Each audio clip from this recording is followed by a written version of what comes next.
Agent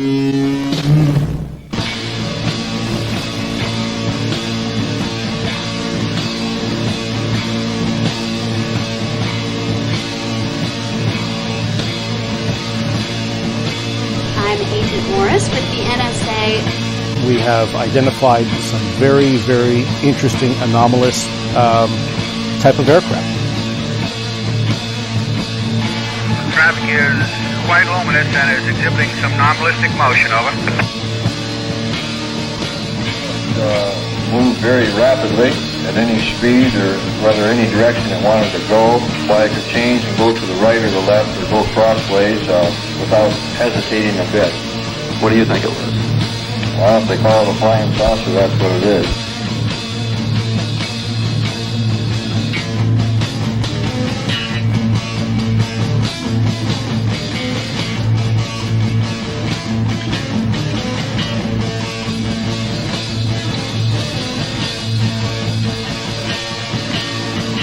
EWA 517, do you want to report a UFO? Over.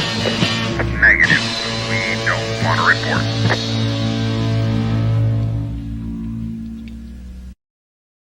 Look, it wasn't my worst Wednesday night.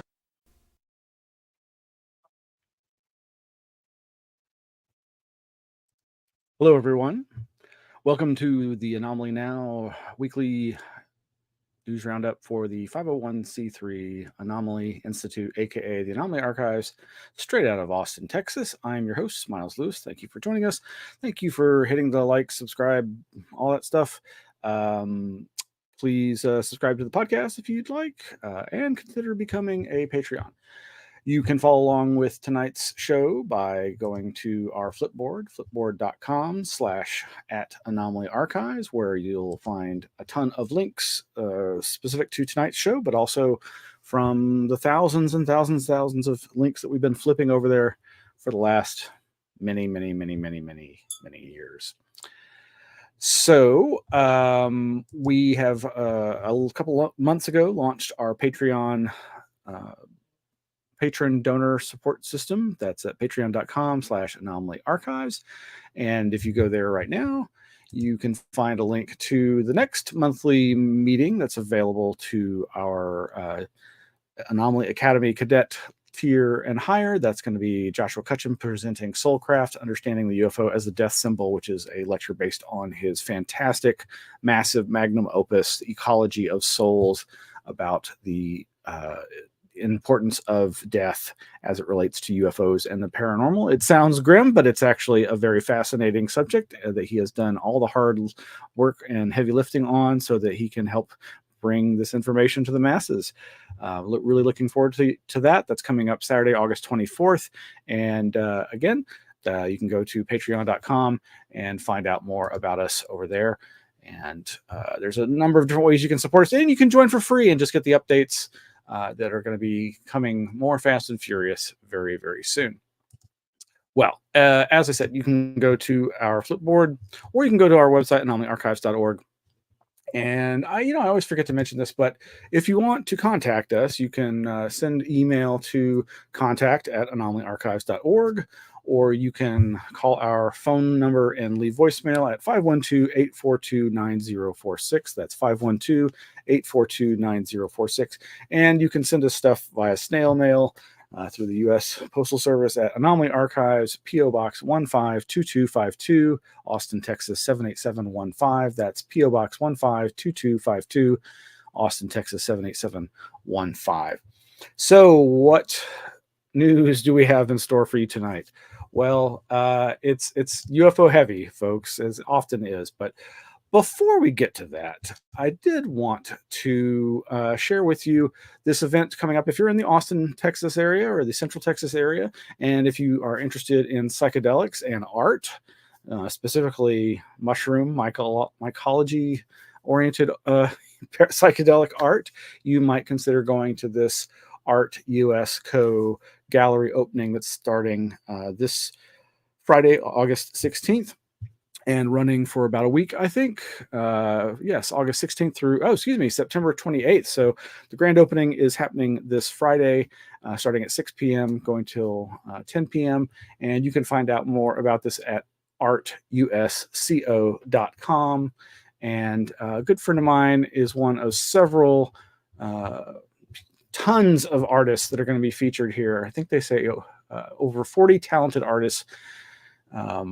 Realms of Fungi, apparently this is their second time they've done this event. Step into the world where art and mycology intertwine in the most whimsical way. Realms of Fungi is our annual mushroom-inspired exhibit featuring the creative works of over 40 talented artists. And like I say, this is going from this Friday, August 16th to September 28th, 2024. And you can go to artusco.com and you might find that interesting. Check that out. Well, like I said, tons of stuff at the Flipboard. Again, not gonna get to everything. There's just too much to cover. I just found out today that the SCU, Scientific Coalition for UAP Studies, has launched their own podcast. I can't wait to hear that. Tanner Boyle has a new article up at his. Now I'm forgetting the name, but it's a great blog, and this article is called "Some Primary Perceptions of Cleve Baxter." And I just got finished listening to his interview with a documentarian who's done a documentary on a never released Mothman movie that was in production before the big mainstream one came out. And we are going to cover this over here, Political Weird. And that's by somebody I really respect, Eric Davis. This is E-R-I-K Davis, Eric Davis, not Eric with a C Davis. Both very interesting people. Eric Davis with a K is a fantastic religious scholar, professor, and somebody who I highly recommend. Eric Davis is the fringe physicist associated with Hal Puthoff and the Wilson UFO memos and whatnot. But this article came through my email inbox just today. And again, it's called Political Weird by Eric Davis, and you can find it over at burningshore.com. And this is not intended as a political statement. I just find his perspective on things to be very important, and I'm not going to read the whole article. It's pretty lengthy, and he himself says, "Oh, there's other better hot takes out there," but there are some things I wanted to touch on. And there may be a spoiler or two, but it's been a wild couple of weeks for the word weird. Now that Kamala Harris's VP choice has fallen on Tim Walz, the fellow who got this whole thing rolling a few weeks ago, proclaiming to the Morning Joe crew that, quote, "these guys are just weird." The term has become an active, if no doubt, transient player in the 2024 presidential campaign. Having written a book on the subject, 2019's High Weirdness, I can only reply as expected. How weird? For a couple of weeks now, folks have pestered me about the term strange new twist of fate. As regular readers know, I am not much of a hot take guy, let alone a party politic opinionator. So forgive me for not diving into the fray sooner. I am trying to have a vacation, damn it. I am not sure I have that much to add. Well, I think he does, and I highly recommend you go check this out. He says here, in High Weirdness, I argue that weird is kind of a wastebasket term. A lot of us drop it regularly, but we don't think about it much, and we often use it to categorize the sort of things or situations that are nebulous enough beyond or between good and evil, or even good and bad, that we don't know what else to do with them. Drugs, or tequila, can get weird in a good way, one that accords with our desire for intoxicating surprises and release. Crazy good sex can be weird, but sexual advances from people we find gross can be weird in a pretty bad way. Physical symptoms that aren't quite painful or worrisome can be weird, as can all children if we are paying attention. AI is intensely weird. Then there's fringe phenomena like deja vus or synchronicities, experiences that we might describe as weird because we want to voice their uncanny power without invoking any supernatural claims. This use, in turn, reflects the pre-modern sense of the term, which begins with the Anglo-Saxon noun weird, W-Y-R-D, which looms as a figure of sometimes personified fate. Shakespeare shaped it into an adjective for his weird sisters in Macbeth, who not coincidentally resemble the three Norns of destiny. The eerie dimension of the term emerges from the sense of unspooling, if erratic doom, which informs the word in Romantic poetry and the Gothic through 20th century pulps like Weird Tales or E.C.'s Weird Science, all of which fashion the weird into something like the poor man's uncanny. I identify 3 contemporary domains of the weird in the book. First, there is weird as a genre, a sensibility found in the Lovecraftian Venn diagram overlapping horror, fantasy, and cosmic science fiction. This peculiar aesthetic also seeps into the second domain of the term, the weird as a description of a reality that, while remaining real, sometimes appears to be paranormal or anomalous or radically counterintuitive. The notion of the weird as a feature of concrete reality is embraced not only by cryptozoologists or occult conspiracy theorists, but in a different sense by actual quantum physicists who have been describing some of the bizarre features of their research as quantum weirdness or strangeness since the 1970s. Finally, there is the meaning before us now. Weirdness as deviancy, as a way to characterize persons who live or behave or believe far from the norm. As far as I can find, this is a distinctly 20th century development, and one with more than a hint of perversity, especially through the noun weirdo. In this usage, weird has some rough parallels with queer, another nounish adjective with a supernatural inflection, a tang of the fae, that comes to mark threatening non-normative sexuality and is eventually transformed into a positive value, or at least a tolerated identity. When R. Crumb named his 1980s comic magazine Weirdo, he was celebrating the subaltern identity associated with adventurous sex, drugs, and a fascination with peculiar beliefs or subcultural refusal. So this article goes on. It's got some links to some video. There's that image, "Stop calling us weird," from the QAnon shaman who became so widely known in households across America and the world due to January 6th.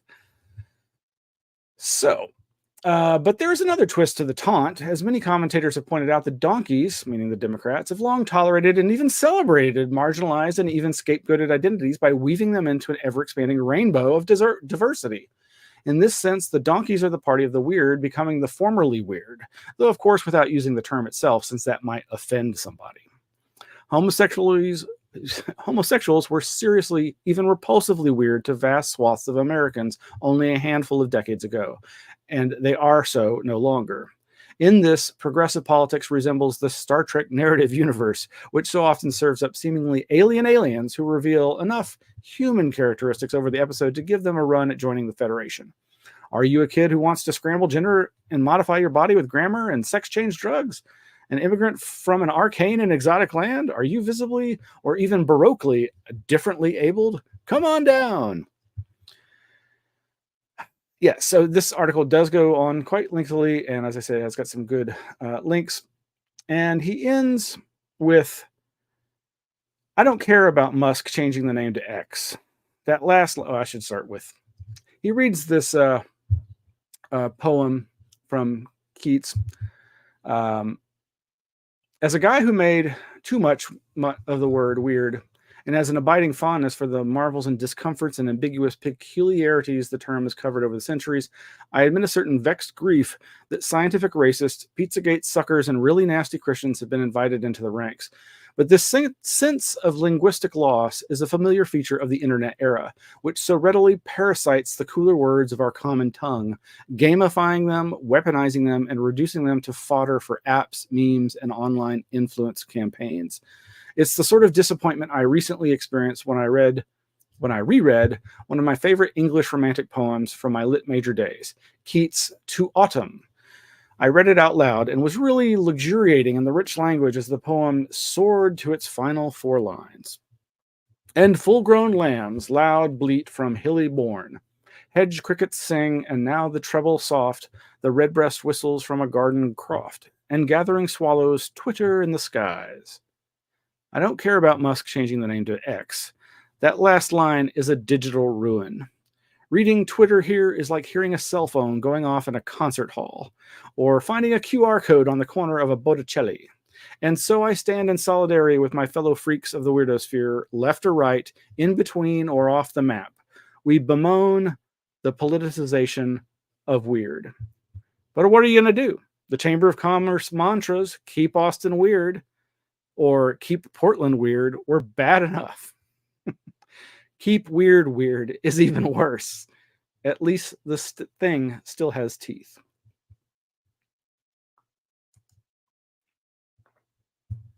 Now, A few flashbacks from last week. I remember I was talking about the news article about Philip Corso, who allegedly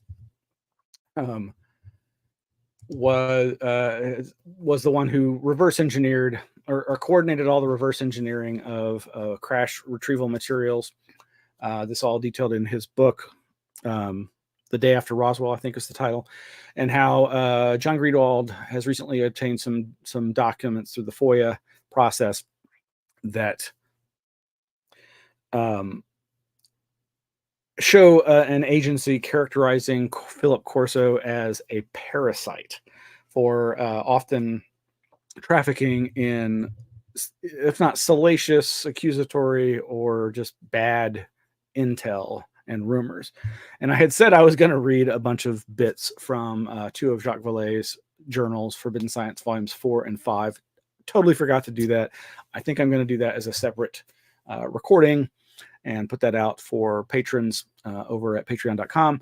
But in the meantime, there were some other things in the last few weeks, like people down on the Texas coast seeing either an alligator or a crocodile wallowing in the surf, which in some cases is not that unusual as a way that they do to get parasites off of their bodies. Well, I bring all this up because flashback to last week. Well, now we have several news articles. This one from thecron.com, that's Houston Chronicle. Alligator in trio found swimming in lake close to Austin. Oh, I was going to, now this close to Austin in this case is, I guess it's within 45 minutes. So that's close, but it's not, it's just weird that they mention Austin. It's not the first time alligators have appeared in areas in Texas where they are not commonly seen this year. And then there's another one over here at Fox 7 Austin. Alligators found in Marble Falls. That's more accurate. And I was going to just play a little bit of this video here. Check this out. Not the whole thing, though. Alligators, you expect to see them near the swamps of Florida or maybe near the Louisiana bayou, but in the lakes of central Texas? Crazy. We're not used to seeing them, so it's gained a lot of attention. According to police, back on July 26th, a resident on Colorado Drive spotted an alligator along the banks of Lake Marble Falls. The same resident then noticed 3 other baby alligators in the water. Something like this. So 3 of them, and then 1 big one. The city's animal control officer responded and saw the 3 gators in the lake, but didn't see any on land. Her reaction? I think it was consistent with everything else. Oh my gosh, there may be alligators in the water. Marble Falls Police Captain James Cole says he's pretty sure this is a first here. It's just something new to us, you know. We'll be lucky to catch a fish down there. There have not been any new sightings since the initial one, despite animal control returning here several times. She's looking for tracks. She's looking for slide marks from the land to the water. She hasn't seen anything yet, so we're really not sure where to go from here. Texas Parks and Wildlife saying their biologist in Burnett County has received the reports from animal control, but currently has not been able to visually confirm the presence of an alligator, though seldom. Anyway, we'll have the link to that. You can watch the whole report. It doesn't seem like they're inclined to do anything about it unless the gators get aggressive, I suppose. Meanwhile, another flashback or follow-up. We have been talking about how Simon Holland, this guy with the crazy hair, has been claiming in his videos on his YouTube channel that he's in contact with somebody that's made the claim that there has in fact been an alien civilization signature and data detected and extracted from radio telescope information, specifically stuff that was processed by you and I through the SETI at Home program back in the day here in the United States or all around the world when you used to run your computers, SETI at Home program to churn the data overnight.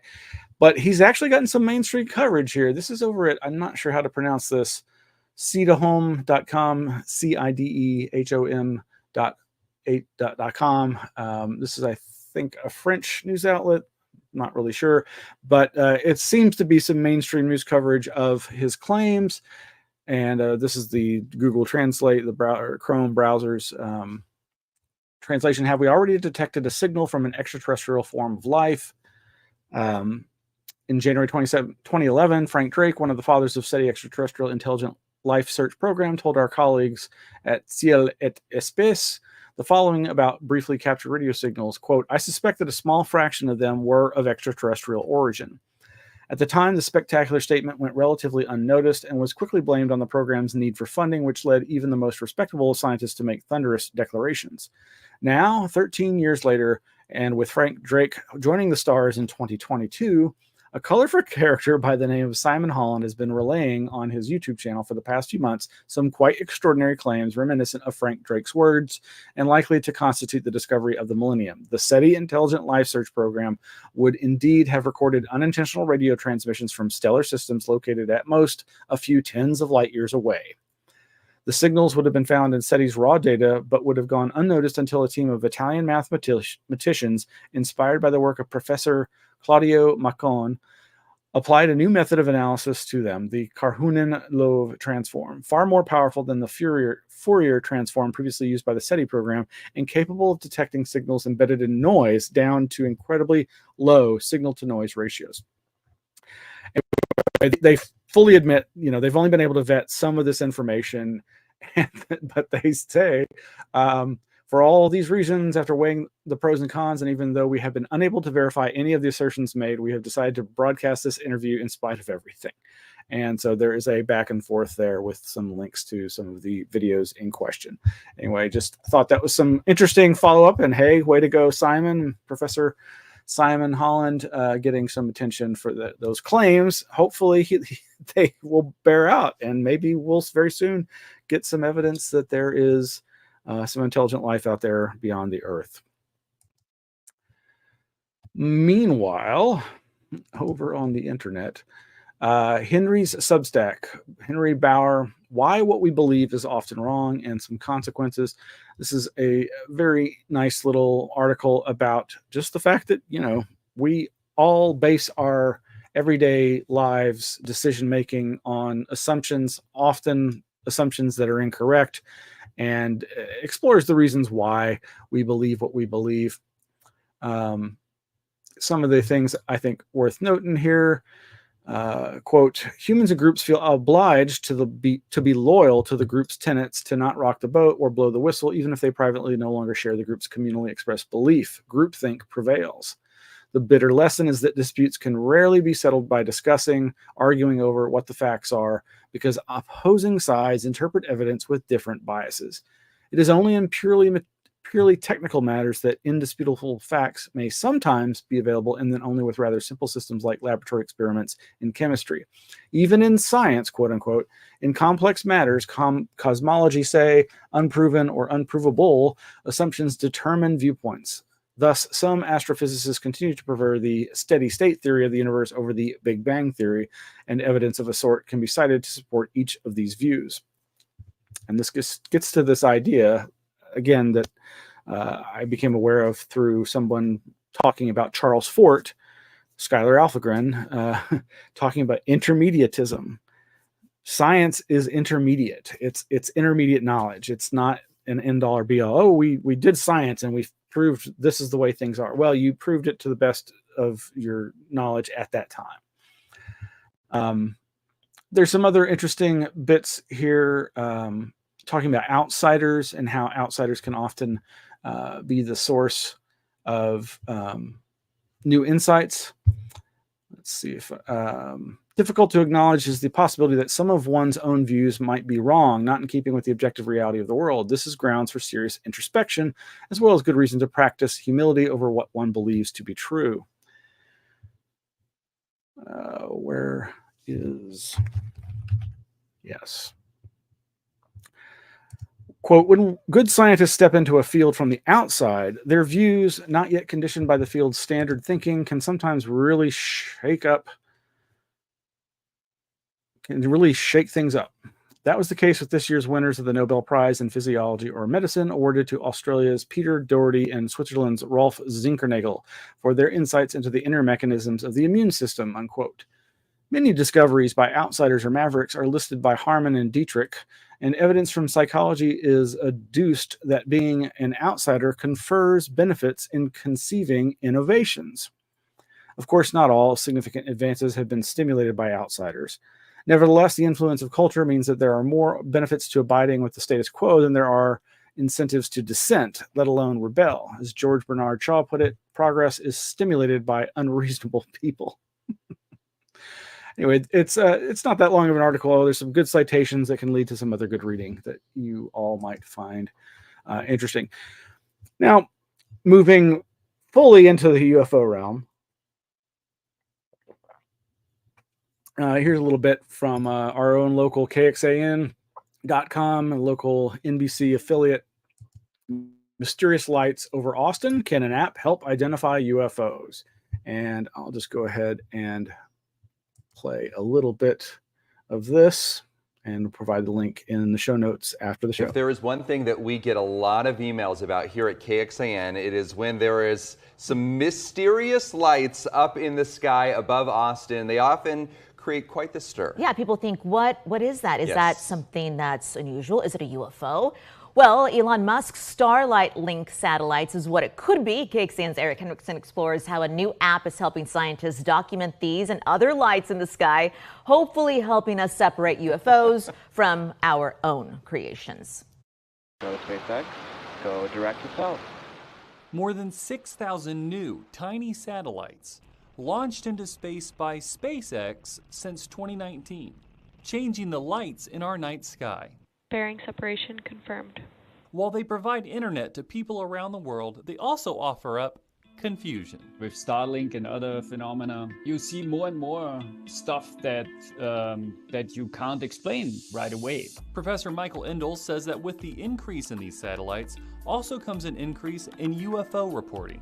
We've been getting a lot of reports of kind of these luminous tubes or cigar shapes. Alejandro Rojas works with Enigma Labs. The UFO researcher says that Starlink satellites have a couple unique behaviors that cause confusion. When Starlink are first deployed out of the spacecraft, they're very close, so they look like one object. They don't look like a string of several objects. Enigma Labs is a crowdsourcing app that collects photos of UFOs along with location data. One of the things that we've heard from the Pentagon and from NASA is that a lot of the issue with this topic is there's not enough data. So that's exactly what we're trying to do, is gather more data. The more observations, the more evidence comes in, the better for whatever you are investigating. As for Starlink, people who report them, they get a little disappointed because they really think they've gotten some. And this reminds me, of course, what we reported a few weeks back, of the Red Rocks multi-witness sighting of a supposed cigar-shaped craft. This actually, and I had mentioned how Micah Hanks had suggested that what they saw was likely a misidentification of the Starlink satellite train appearing like a cigar-shaped or tube-shaped object. Certainly, some of the photos they showed there, I'm not sure if those are literally Starlink satellites, so obviously a lot of that footage was. What I also got a kick out of is Alejandro Rojas in front of that mural there. That is, I believe, the inside of the Roswell Museum and Research Library in Roswell, New Mexico. Not sure if that was a screen grab like what you see behind me, a green screen, or if he was really there when they recorded this. But and obviously that was just a kind of a local fluff piece because, of course, Elon Musk is here in Austin with his various businesses and making Texans feel all kinds of different ways about him and his tech companies, especially because of the rocket launches in certain parts of the state. Meanwhile, I'm going to probably go through these really fast. This is a really good article over at thehill.com. Why is the Pentagon's UFO office so clueless about UFOs? This article has a ton of great links, including links to the YouTube channel of the author of this opinion piece. I should say it's an op-ed. It's not technically by a staff journalist, by Merrick von Rennenkampf. I'm not sure if I'm pronouncing that correctly, but he links to some of the videos here on his YouTube channel channel, which is youtube.com/@Marikever7858. We'll again have the links in the show notes, but it's interesting. So in some of these videos, he is interviewing former head of Arrow, Sean Kirkpatrick, and really just catching him being the ill-informed person that he is. Excuse me. And this just talks about how error-riddled the Arrow report was, and how, you know, the head of the program, Sean Kirkpatrick, gets basic facts wrong, and about these now most familiar UFO videos in our age. So you might want to go check that out. And the videos over at his channel are pretty good too. Meanwhile, over at sciencenews.org, this article, scientists are getting serious about UFOs. Here's why. Understanding what are now called UAPs is crucial for national security and aircraft safety. Not the most earth-shattering article, but I am enthused to see more articles like this. So, meanwhile, this book review by Greg Agigian, the historian whose book I'm reading. Greg Agigian is the author of After the Flying Saucers Came. I've got it over here. Oops, can't see it. After the Flying Saucers Came is a global history of the UFO phenomenon, and still making my way through it. Really enjoying that. But what he is reviewing here is a book called Alien Abduction in the Cinema, a history from the 1950s to today, by a, let's see, the author is, I'm not seeing the author's name, Paul Meehan, Meehan, author of numerous books about the history of horror and science fiction films. In them, he has covered such topics as vampires, haunted houses, doppelgangers, and space. One of his most intriguing is his 1998 book, Saucer Movies, a ufological history of the cinema. And then this new one, Alien Abduction in the Cinema. And there's some very interesting insights in here. It's a very short read, nice, concise review. And let's see, one paragraph here. Overall, Meehan finds a number of patterns over time in cinematic depictions of extraterrestrial abductions. Throughout the history of sci-fi films, coercive encounters routinely contain prominent story elements found in abduction cases common to the last third of the 20th century. Humanoid extraterrestrials, kidnappings taking place in isolated and intimate spaces, medical procedures and implants, interbreeding, and mind control. Nevertheless, Meehan points out there have been relatively few movies attempting to portray real case histories, and these few were limited to the period 1975 to 1993. Indeed, over the past 2.5 decades, filmmakers have mostly used the trope of alien abduction as an excuse for making horror movies that have placed their emphasis on scares, violence, torture, and gore. Quote, by the second decade of the 21st century, Meehan emphasizes, movies on the abduction theme had largely become unmoored from allegedly nonfiction accounts of the phenomenon and science fiction. There's some other, like I say, interesting insights in this article as well. But it reminds me of how sci-fi writer and producer Tracy Torme, the son of Mel Torme, who was involved in the production of Fire in the Sky, the Travis Walton story, issued a public apology to the UFO community when the film was about to come out, because he was very frustrated by the fact that the production companies wanted to turn it into a horror movie and so radically changed the very basic elements of the story. I mean, it's still the basic story, but they just horrified it.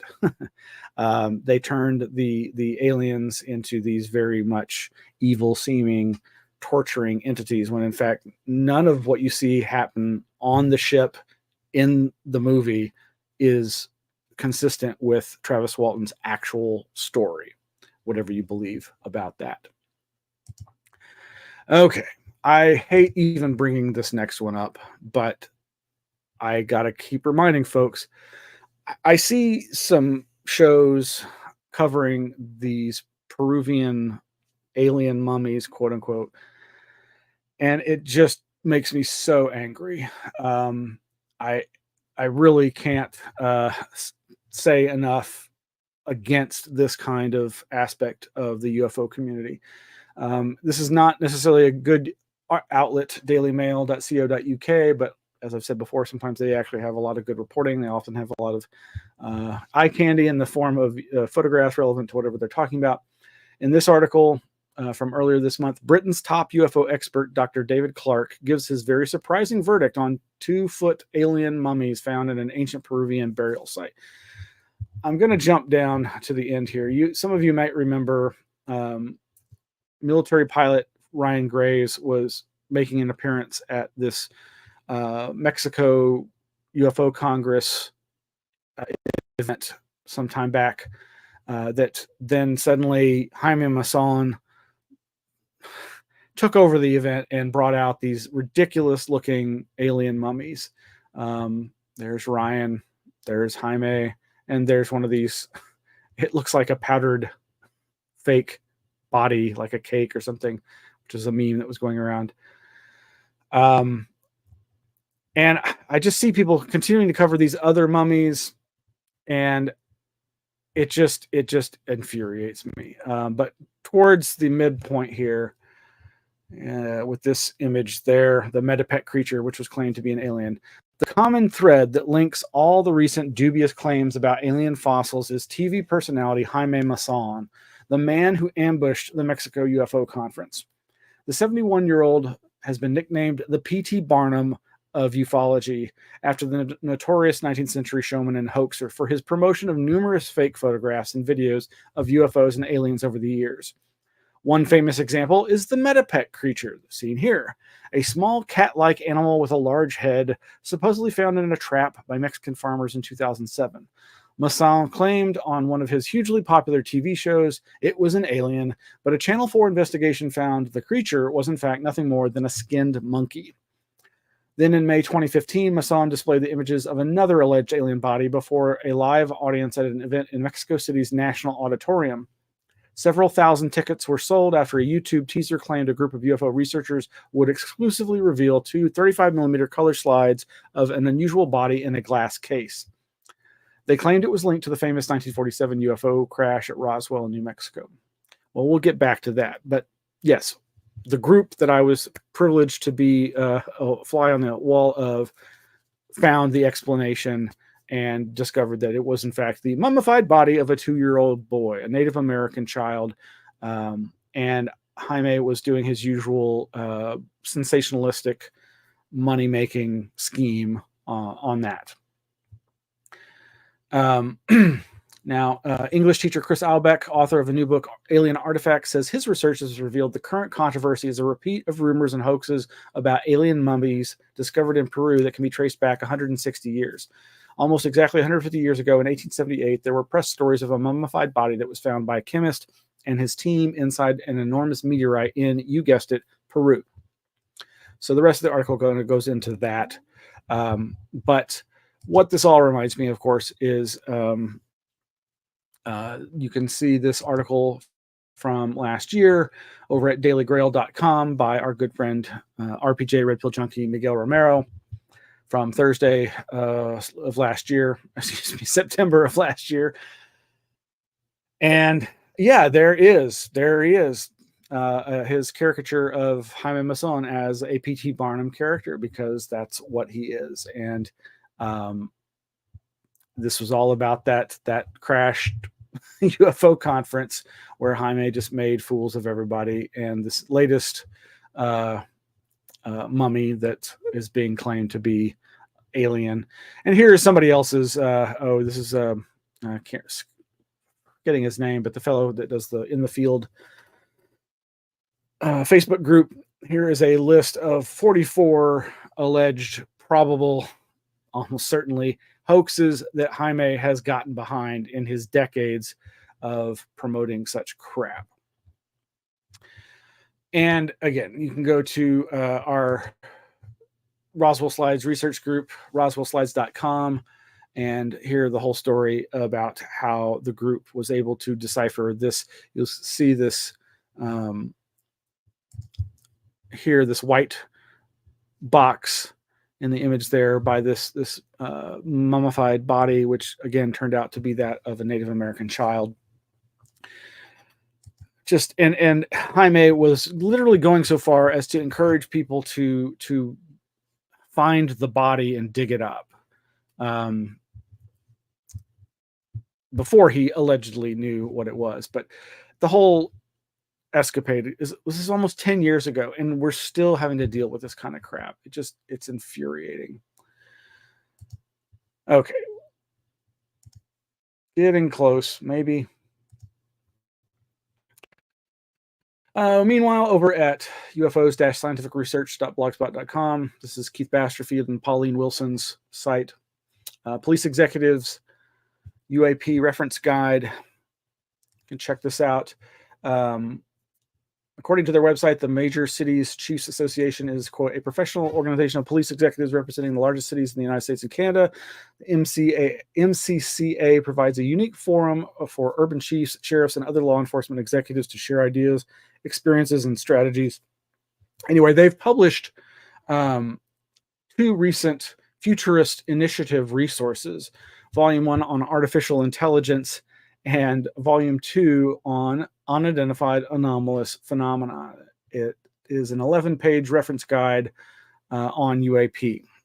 And check out, here is a scan of it. Interesting stuff. It's from June, apparently. Of course, this reminds me of what came out years ago, which I reported on, was contemporaneously or not.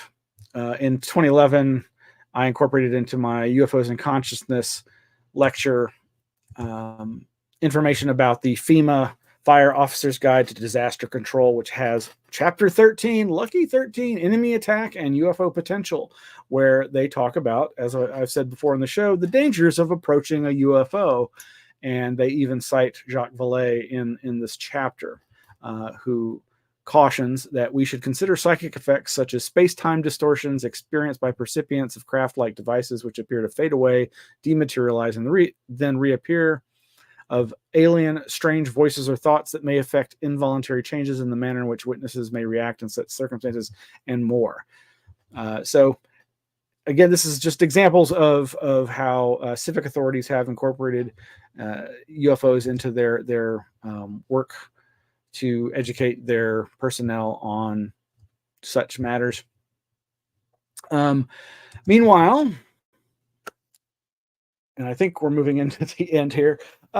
So I've often referenced Micah Hanks. I think he's a great journalist. He does work over at The Debrief, coordinates the articles there. He's the editor, and of course, he's been a long-running podcaster with weekly shows available on various platforms. And you can go to micahhanks.com. That's MICAH Hanks.com /podcast. Will get you to the free version of his show. There's also a paid version, but he's been doing a series on very interesting issues surrounding Operation Paperclip, and as he described it, the Operation Paperclip of the East and how that relates to the Roswell controversy. And for those of you who've been paying attention, you probably are aware that there was a version of Paperclip whereby, just like the United States brought over these Nazis from Germany after the World War II ended, they also brought over Japanese folks from what was called Unit 731. And this was like the Japanese Mangala human experimentation and biowarfare research lab that did horrible human experimentation. And that human experimentation and research was brought back to the United States and continued. And we've got links. I've created a page over at Anomaly Archives about Unit 731 with links to some of this material. But this all relates also to the best book I've seen on this by Nick Redfern called Body Snatchers in the Desert, The Horrible Truth at the Heart of the Roswell Mystery. And all this other stuff. Well, it just reminds me that back in July of 2005, in our then monthly e-newsletter, we reported on Roswell bombshell, Nick Redfern's ufological expose, body snatchers in the desert, the horrible truth at the heart of the Roswell story. This is circa 2005. And I did a massive web trawling, and it just brings to light a veritable feast of almost forgotten information. And really what this, as much as I credit Nick Redfern for his work in this and bringing it to light, it really needs to be called the popular mechanics hypothesis. Because in July of 1997, Popular Mechanics put out an article at the end of which they said, quote, Popular Mechanics suspects the craft that crashed at Roswell will eventually be identified as either a U.S. attempt to re-engineer a second-generation Fugo, that's a Japanese balloon bomb, or a hybrid craft which uses both Fugo lifting technology and a Horton-inspired lifting body. That would be the flying wing from the Nazi Horton brothers. In either case, Japanese engineers and pilots brought to the U.S. after the war to work on the project could have been the dead alien bodies recovered at the crash site. All of which reminds us of John Keel, who back in 1973 was talking about Roswell. I wrote here, the biggest irony about this reemergence of the Fugo-Roswell hypothesis is that it comes on the heels of a recent raucous debate on the UFO Updates email list about the value of journalist John Keel's contribution to UFO research. Many of the field's best-known writers and researchers were lambasting Keel, who has been known for quite some time as not being afraid to invent evidence. Yet it appears that it was he who first wrote of the possibility that the 1947 Roswell crash was in fact a Fugo balloon. John Keel wrote about this theory in the March 1990 issue of Fate magazine. There's some other reference that he wrote, I thought in 1973, but I'm probably conflating something else. Anyway, I did a massive web trawling here, and just there's a ton of information here about that hypothesis, and just on and on. We continued to cover it on into December of 2005. Which also happened to coincide with the death of the SETI at Home project. So coming full circle there. And yeah, I think, okay, I was been curious, like, okay, so Roswell, happened in 1947, but became unknown until the 1980 book by Charles Berlitz and William Moore, The Roswell Incident, came out. And actually maybe, okay, as early as 1978. But yeah, okay. I could have sworn, what am I thinking of 1973? Well, I'm clearly confused. Lots of other links that I'm not going to get to, but this is just a theme that I've come back to, because for a long time I have mentioned to people that I think this is the most likely hypothesis about what happened at Roswell. It's dark and it's not something people want to believe. I wrote quite a bit about it in June of 2017, right around the time of the 70th anniversary. And when I went to Roswell for the first and only time and saw like 4 or 5 different conferences, one of which is put on by this fellow Guy Malone, who, while he has a particularly religious, spiritual bent and perspective on the UFO phenomena, he too is in agreement with regard to the Roswell crash being, as Redfern puts forth in his book, Body Snatchers in the Desert, as well as a follow-up book called Roswell Conspiracy. I should just end that for now. Too much to go into. What I skipped over, not UFO related, and I'll close on this, is some Bigfoot stuff. So jumping wildly to a different topic. There's this When Roger Met Patty book review. The book When Roger Met Patty is by William Munns, M-U-N-N-S, from 2014. I'd never really heard of this book, but from what I gather from the review, which has a lot of grammatical errors in it, but if you can see past that sort of thing, it's a fun review. That basically suggests that this person who wrote the book was in a perfect has a perfect life experience to report on whether this the Patterson-Gimlin film was fake or could have been faked when it was shot back in the 60s. And it reminded me of something written by a friend of mine back in 2009 when I was publishing Anomaly magazine, and that is my friend Noah's analysis of the Patterson-Gimlin film. Friend of mine is a skilled artist, and I'm forgetting the phrase, but he's really good at anatomy. He knows his anatomy to draw human figures and so forth.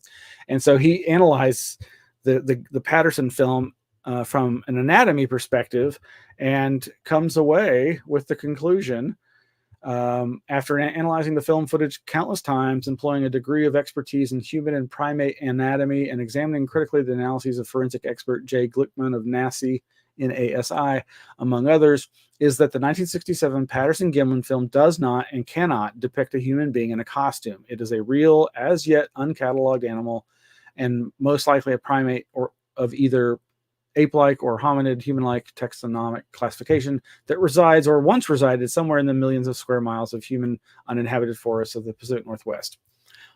Now, this friend eventually completely renounced this article because he's a hardcore skeptic, and he just decided, I can't believe this, even though I wrote that I believe it and why I think rationally it's not a fake film. But it just goes into this realm of how people's brains, work. There was this one more article that's translated through Google Chrome, the Ukumar Wild Man of the Andes. You'll have to check that out. It's a very long article about Bigfoot-like creatures harassing people in South America. And I guess that's going to be it for tonight, folks. It's already gone on a little too long, but thank you for joining us. Really appreciate all the views. And if you can support us, that's great. If not, well, just keep on keeping on, and we'll see you on the flip side. Good night.